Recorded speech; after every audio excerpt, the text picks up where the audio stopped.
Neha Shah from LG Institute of Engineering and Technology from the Department of Electronics and Communication Engineering.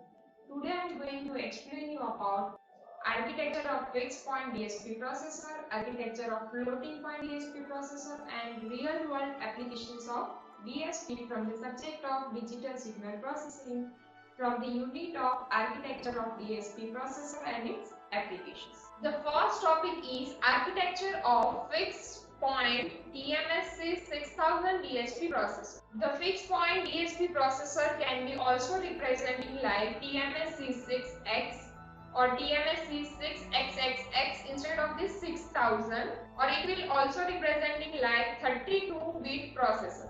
Because if we want to take fixed point, so for that we have to use only 32 bits, and if we want to find the floating point processor, so for that, for the matrix and for the exponent we have to use 32 bit. It means we have to use 64 bits. So basically we are using the 32 bits for this fixed point DSP processor. Now in this you can see that this one is data RAM means data memory, and this one is program memory means program RAM. Block diagram of the general DSP processor, we had drawn this processor block diagram. In this also we have used the Harvard architecture, so you can see that the data memory is used and program memory is used for the instructions. So there are separately two memories will be there. This one is processor. In this we are doing some processing. Like this control registers we will use to control the data, and this registers will be used to store the data. Now external memory will be used in the form of synchronization or in the form of asynchronization, and this one is the internal bus through which data or instruction will be fetched from this memory. And these are the peripherals. So basically we are using the 6 different peripherals. The first one is direct memory access means DMA, serial port. In the serial port we are using the multi-channel serial port. So it will fetching the data from the multi-channel and it will give the data in the serial form. So for that we are using the serial port. Next one is host port. So it will use the through the host port interface, it will giving the data to this DSP processor. Then the next one is bootload. In the bootloader, we will booting the or will loading the data and it will give into the processor. Next one is timer, in which we will setting the time for the synchronization purpose. And the last block is power down. We are using this particular block of this power down because as and when the processor will not in use, then we can save the power by using this power down block. So these peripherals are connected with this processor.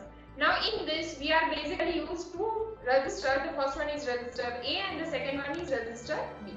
In this we had taken 32 bits, so we had taken two registers, so it will store in the 16 bit data, right? So register A and B will be 16-bit registers, so it will starting from 0 to 15. So the registers will be A0 to A15 and B0 to B15. Now in this we will using the different registers D1, M1, L1, S1. Same way D2, M2, L2, S2. Now what is the basic function of these registers? The first one is D1 or D2 will basically use for the loading the data. Then M1, M2 will use for the multiplication of the data. L1, L2 will be used for the logical operation, and S1, S2 will use for the storing purpose of the data. So basically this architecture will also work on the DSP, general DSP processor. Now in this building block of this fixed point DSP processor are, this device will come with the program memory, varying sizes of the data memory, peripherals means this 6 different peripherals, direct memory access controller, power down logic, external memory interface means EMIF. This particular thing will be used for the interfacing of the system with the external memory. Serial ports, for this we will using the multi-channel serial buffer.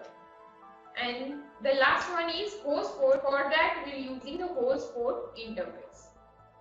Now the next thing is components of the data path. The components of the data path consisting of the following. The first one is we had used the two different general purpose registers file A and B, which is of data 0 to 15, means 16 bits data will store over here. Then the next one is 8 different functional units L1, L2, S1, S2, M1, M2 and D1, D2. To load from memory data paths means LD1 and LD2 will be used for the loading of the data from the memory path. Then the two store to memory data paths means ST1 and ST2 means it will store the data to the memory. Then the two data address paths means DA1 and DA2. Two register file data cross path means 1x and 2x. So basically these components will be used in the DSP processor. Now the next topic is architecture of floating point DSP processor. So this one is architecture of floating point DSP processor. So basically when the floating point will be there, so for that we are using this floating point DSP processor. Now you can see that in this we had used the AIC23 codec. What is the function of codec? Codec will basically taken the input signal from the mic, or it will taking the input signal from the line. So if you want to take the fixed point, then we have to use lining, and if you want to take the data in the form of variable, then it will use the miking. The fixed output will be given to the line out and the variable output will be given to the headphone output. Now from the PWR means power, it will given power to the voltage regulator. The function of voltage regulator is it will regulate the voltage and it will give the fixed voltage to this DSP processor so that this DSP processor cannot damage, because we have regulate the voltage at the voltage regulator. Now this 6713 DSP processor is considered as floating point DSP, so it will use to process the data.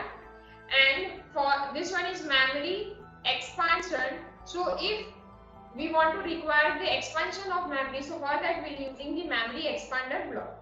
So it will be expanded and it will be interfaced through this EMIF, means expanded memory interfacing. So it will be interfacing to this expanded memory block. Now the data will be from the DSP processor. The data is given to the CPLD, flash memory and SDRAM, and after whole processing it will given back to the DSP processor. And from the host port interface it will given the data to the processor. Now these peripheral expansions are also connected with multiplexers. In the multiplexer, the data will be taken from many channel and it will give the output to the one channel. Now for this multiplexers we will use the multi-channel buffer serial ports, means MCBSP. So when the value of MCBSP equals to 0, so at that moment the data will be fetched from the codec. Then at the time of MCBSP equals to 0, the data will be fetched, it will be processed over here, and as when the value of MCBSP equals to 1, then the data will be given to the codec and it will give the output to the line out or headphone. Similarly, if you want to extend the JTAG, then we have to use the another multiplexer. So basically the data will be come from the USB, it is given to the embedded JTAG and output of it is given to the multiplexer along with the extended JTAG. So when the value of multiplexer equals to 0, so at that moment the embedded JTAG output will be selected and output of it is given to this process. In this DSP processor, the process will be done in the form of floating point. And when the CPLD will work, according to that it will be connected with this LED and DIP. So DIP means dual inline package will use, and LED will be used to display the output of the signal. This is the architecture of the floating point DSP processor and it is used for 64 bits. Now the next topic is real world applications of DSP. In this, the first application is we'll use the digital signal processing in the audio signal processing. In the audio signal processing, the first application is we'll use the digital signal processor in digital audio mixing. So if we want to mix any true digital audio signal, then we have to use the digital signal processor to mix this two signals. Now the next application in the audio signal processing is in the music system or in the reverberation. So in the reverberation, how will mixing the signal or how will use the digital signal processor in this music system? So for that, first of all, if I am taking any application of this music system, then we can say that in the concert hall or in the recording room, we have to take different kinds of music and the music effects, right? So for that, we have to use this digital signal processor. How will generating different effects in the music system? So for that, suppose if I am saying that the original signal will be in the form of analog form, so it will first sense by any sensor, then it will convert into corresponding digital signal, and then we will processing on this digital signal by using this digital signal processor. So in the music system or in any recording room or in the concert hall, we use the different music system. In the music system, signal will transmitted from the transmitter and it will reach up to the receiver. So if it will transmit from the transmitter and goes through the receiver, so if it will be in the direct form, so it will consider as the dry sound.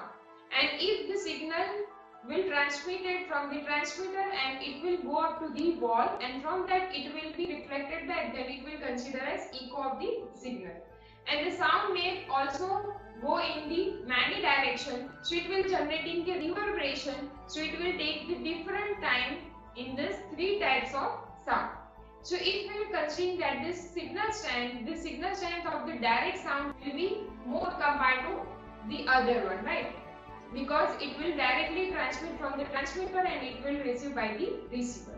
Same way, if we are taking the speed of this signal will be more compared to the two other one. So if we are drawing the graph of the amplitude versus time, then you can see that the direct sound have the maximum amplitude and it will take less time compared to the two other one.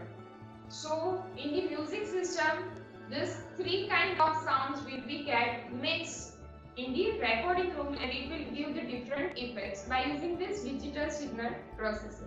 Now the next application of this DSP processor will be in the telecommunication.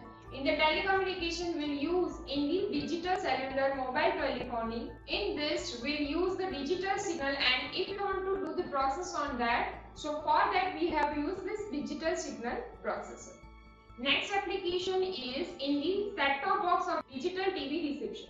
Now as you know that nowadays all the TV receivers will be in the form of digital, right? Because there are various advantages of digital signal. So we will using the digital receiver for the TV signal. So for that we will use the set-top box, and in this set-top box we will doing different processing. So in this, as the signal will be in the digital form, so process will be done on the digital signal. So it will be done by using digital signal processor. Now the next application is in the adaptive telephone echo cancellation. So if you want to cancel out the echoes, as you had seen in the last session that echo canceller will cancel out the echo. So for that we have to use this digital signal processor, right? So if you want to remove the echo from the telephone system, so for that we are using the digital signal processor. And the last application of digital signal processor will be in the biomedical application. So first application is in the fetal ECG monitoring. ECG monitoring means it will be considered as electrocardiogram, right? So it will check the heart rate of any patient. If you want to see the heart rate of the little baby, so for that also we'll monitoring it by using this digital signal processor. And the second application of this will be DSP based closed loop control anesthesia. So in this application, any doctor will do the operation after giving the anesthesia, but its measurement should be perfect. If the anesthesia dose will be high, then it will be dangerous for the patient, and if it will be less, then also it will not get the effect of the anesthesia, right? So for that we have to use this DSP based closed loop control system for giving the anesthesia. So it will measure that the dose is perfect or not. If it will not perfect, then it will change the dose, and according to that it will give to the patient. So we can save the life by using this system. So for that we have to use this digital signal processor. So basically the digital signal processor will be in all the application nowadays. So these are the real world application of the digital signal processors. Thank you so much.